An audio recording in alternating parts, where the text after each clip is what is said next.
Bom dia, tudo bem, gente? Infelizmente, né, estamos novamente aqui com o ensino remoto por conta das questões da pandemia. Eu entendo a dificuldade, né, de muitas vezes com relação ao próprio acesso ao Meet, ou mesmo até a falta da internet, ou mesmo horário de trabalho de muitos de vocês. Então, eu quis aproveitar, estou aqui, ó, 10h17, horário de aula do matutino, né? As duas últimas aulas da manhã são as aulas de sociologia, e estou aproveitando aqui esse momento, então, para gravar, né, um pedacinho aqui, um resumo dessas três primeiras aulas, para que vocês possam, então, mesmo num outro momento, né, me assistir aqui, mesmo que rapidamente, mesmo que em resumo, para poder realizar as atividades do Classroom, ou então as atividades impressas que vão ser entregues, para que a gente consiga ter um andamento da disciplina, né, que a gente possa estabelecer mesmo esse contato à distância.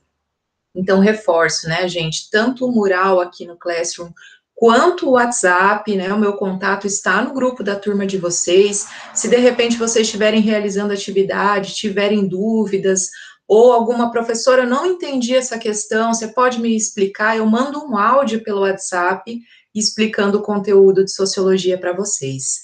Né, a sociologia é uma disciplina importantíssima, né, porque é uma disciplina que fala sobre a realidade, que fala sobre quem a gente é, por que a gente se relaciona com as pessoas, com as instituições, com o trabalho, com a escola, com a igreja, né, da maneira como a gente de fato, né, se posiciona, né, do porquê que a gente pensa as coisas que a gente pensa, qual que é a influência da política, qual que é a influência do próprio trabalho, qual que é a influência das relações que não são visíveis no nosso cotidiano, naquilo que a gente precisa fazer no nosso dia a dia. Então, a gente tem uma ferramenta de realização pessoal mesmo, né, de autorreflexão, de entendimento de si, e também de interpretação daquilo que a gente vê nos jornais e que muitas vezes fica sem resposta, né? Fica somente o fato pelo fato, e às vezes a gente fica muito confuso com as interpretações que chegam, né? A gente tem uma situação política complicada no país hoje, em que volta e meia chega uma mensagem no WhatsApp falando uma coisa, dali um pouco tem um outro posicionamento, e às vezes a gente fica em dúvida de qual daqueles posicionamentos pode ser de fato correto, em virtude, né, das opiniões e dos posicionamentos políticos que também influenciam a nossa interpretação da realidade. Então, a sociologia tem essa função, né? A sociologia, como a ciência da sociedade, ela serve para a gente olhar com um olhar um pouco mais distanciado das relações que a gente vive e tentar interpretar as coisas de uma maneira científica. Né? Então, as nossas opiniões, os nossos preconceitos, a nossa forma, né, as nossas convicções com relação à realidade não são formas incorretas de olhar para aquilo que a gente vive, né? A gente precisa desse conhecimento prático do dia a dia, a gente precisa ter o entendimento sobre as coisas para que a gente haja, né, de uma maneira mais autônoma mesmo, né, de uma forma mais automática, por assim dizer. Mas a gente precisa parar também para refletir, né, e pensar o como e o porquê das coisas. Então, o papel da sociologia é esse, né? Esse é o conteúdo da primeira aula, né? Então, a primeira aula vai falar sobre as definições básicas da sociologia no ensino médio, né? Então, a gente pensa do porquê que a sociologia nasce, em que contexto que ela nasce, né? Então, a gente vai pensar lá no final do século XIX, com o surgimento das cidades, com o surgimento da industrialização, a mudança que as sociedades sofreram nesse período, né, com uma mudança da saída, né, do poder da nobreza para os sujeitos que trabalhavam no comércio, nas indústrias, os intelectuais, e essas pessoas, esses grupos sociais alteram o funcionamento de toda essa sociedade e do trabalho e das relações, né, entre os sujeitos por conta da urbanização.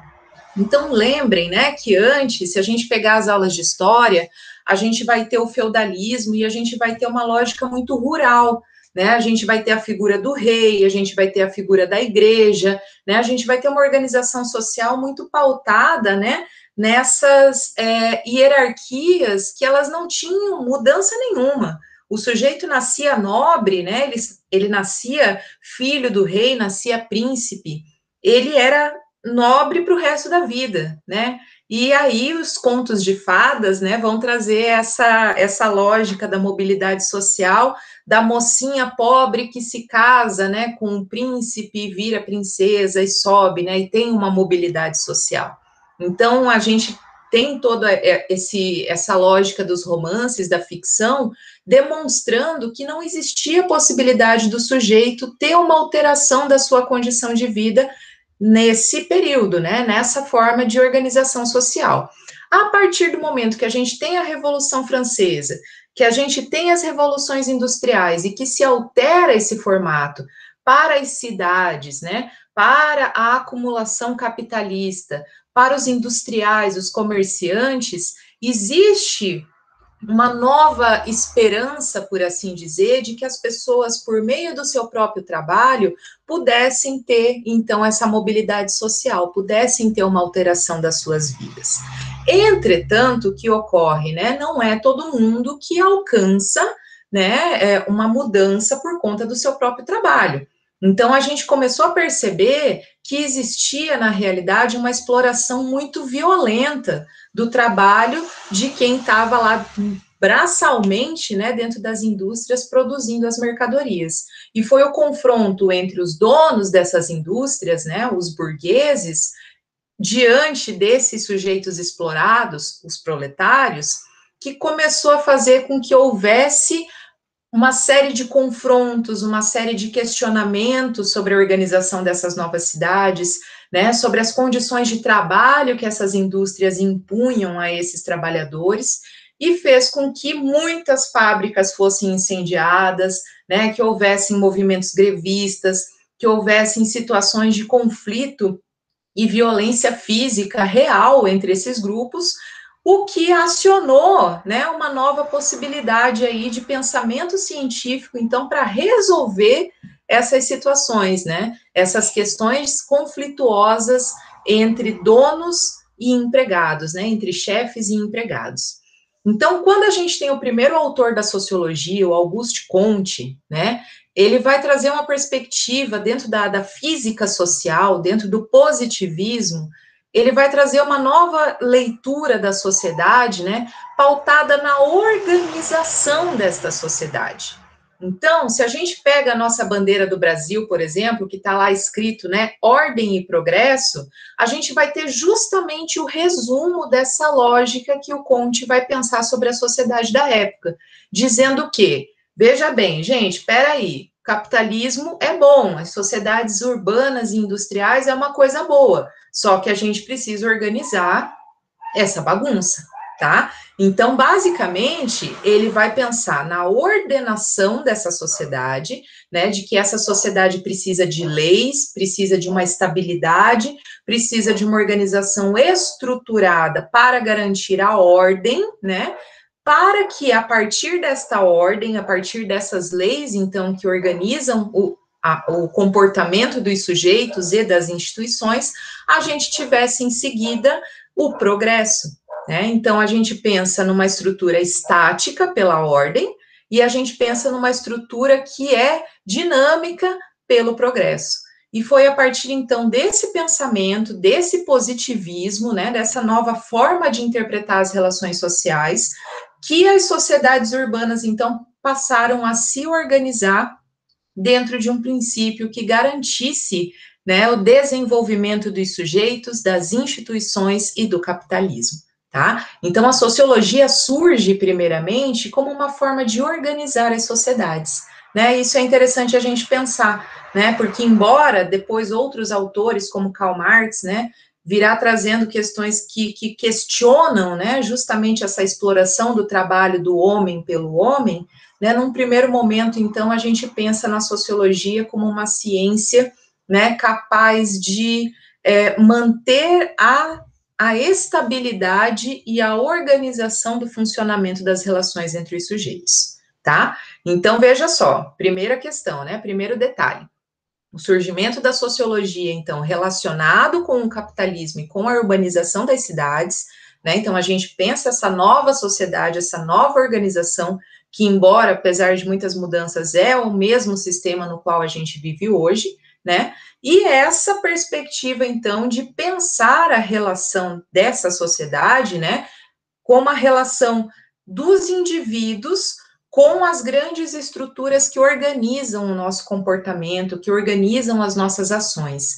E por isso que a gente vai seguir aí para a aula 2 e para a aula 3, pensando nas instituições sociais, né? Pensando que eu, enquanto indivíduo, dependo de uma formação social, de uma formação coletiva que me socializa, né, para estabelecer relações com outros sujeitos. Nenhum indivíduo é pleno, único, exclusivo dentro da sua individualidade. Nós somos sujeitos sociais formados coletivamente, né? A partir do nascimento, o bebê dentro da família, nos primeiros momentos de vida, passa a ser socializado, ou seja, passa a estabelecer relações sociais que vão condicionar o comportamento dele, né, para que ele se comporte adequadamente em sociedade. O que isso quer dizer, gente? É só a gente pensar, por exemplo, com relação a uma série de controvérsias com relação à mamada, por exemplo, né? A gente vai ter, ao mesmo tempo, aquela mãe que vai dizer assim, não, a hora que o bebê tiver fome, ele vai mamar, né? Isso seja de dia, de madrugada, qualquer momento do dia.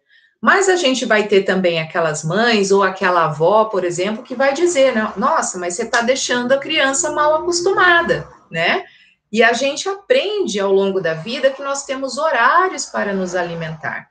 Né? Então, a gente aprende que a gente precisa tomar café da manhã, que a gente precisa almoçar, que a gente precisa jantar. Então, o fato da gente sentir fome meio-dia é uma construção social, faz parte desse aprendizado coletivo que a gente interioriza no nosso próprio corpo, né? E a gente condiciona o nosso comportamento a partir das relações que a gente estabelece socialmente. Então, muito do nosso entendimento sobre a realidade, muito sobre o que a gente pensa sobre as coisas, né? Como a gente interpreta determinadas questões, vem então desse aprendizado coletivo que a gente aprende desde a infância. Então, a gente aprende na família, aprendemos na escola, aprendemos na igreja, aprendemos no trabalho, aprendemos com relação ao Estado, ao governo, à política, né? E é isso que a sociologia vai chamar de instituições sociais. Então, a relação que eu, indivíduo, estabeleço com essas estruturas, né, que organizam a vida dos sujeitos em um determinado grupo, né, em um coletivo, é o que a sociologia chama de instituição social. Então, a primeira instituição social na qual nós somos socializados é a família. A segunda, normalmente, né, e aí divide a responsabilidade, normalmente é a igreja e a escola. A partir ali dos seus 5, 6 anos, quando a criança vai à escola, ela confronta aquele primeiro aprendizado familiar, né, de um núcleo menor, tudo aquilo que ela aprendeu com os coleguinhas. Então, a gente vê, por exemplo, muitas crianças chamando a professora de mãe, né? Isso é muito engraçado, que a criança se confunde, chama a professora de mãe, mas na realidade é justamente por essa transposição de uma instituição para outra. Ela acaba vinculando a figura da mãe como uma autoridade com a figura da professora, e ela entende, né, mesmo que não conscientemente, ela entende o papel que essas duas pessoas, né, esses dois indivíduos sociais, enquanto autoridades, realizam na vida dela.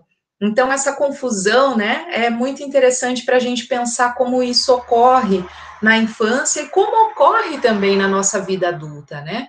Então, a gente aprende todo dia, né? A gente, em todas as nossas relações, em todas as instituições das quais a gente faz parte, a gente traz aprendizados novos, nós confrontamos aquilo que nós aprendemos previamente com aquilo que os novos sujeitos sociais que entram nas nossas vidas, né, trazem como informação nova.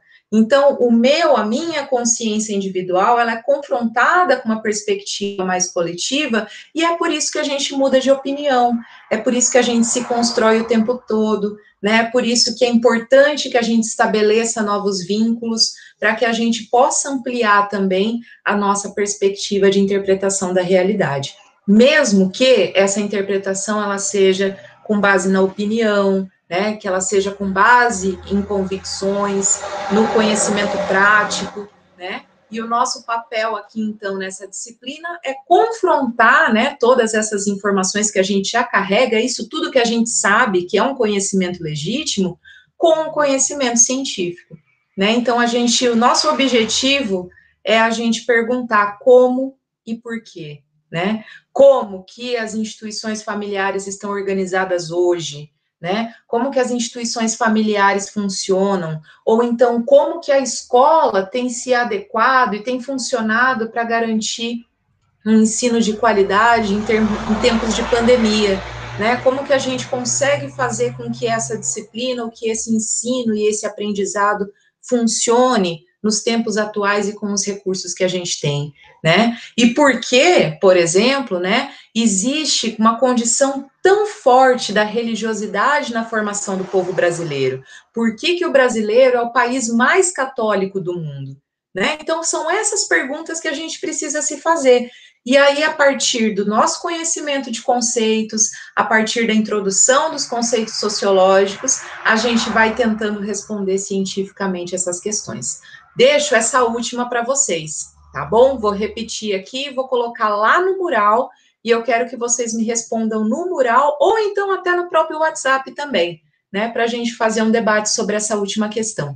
Por quê? Né? Porque o povo brasileiro é o povo mais católico do mundo. Tá? Vamos fazer uma pesquisa, vamos levantar informação e eu quero que vocês me respondam para a gente conversar sobre isso. Tá bom, gente? Rapidão, fiz aqui alguns minutinhos, né? Passei aí pelos conceitos básicos de 3 aulas, né? Mas eu espero que esse vídeo auxilie, então, aí na realização das atividades. E fico à disposição se vocês ficarem com alguma dúvida com relação ao que eu falei aqui, ou com relação ao que vocês leram por escrito, né? Por favor, me chamem, estou à disposição, né? Vamos tentar bater um papo aí, que a sociologia a gente precisa fazer no diálogo, na comunicação, na troca entre os sujeitos sociais, tá bom? Aguardo vocês. Obrigada.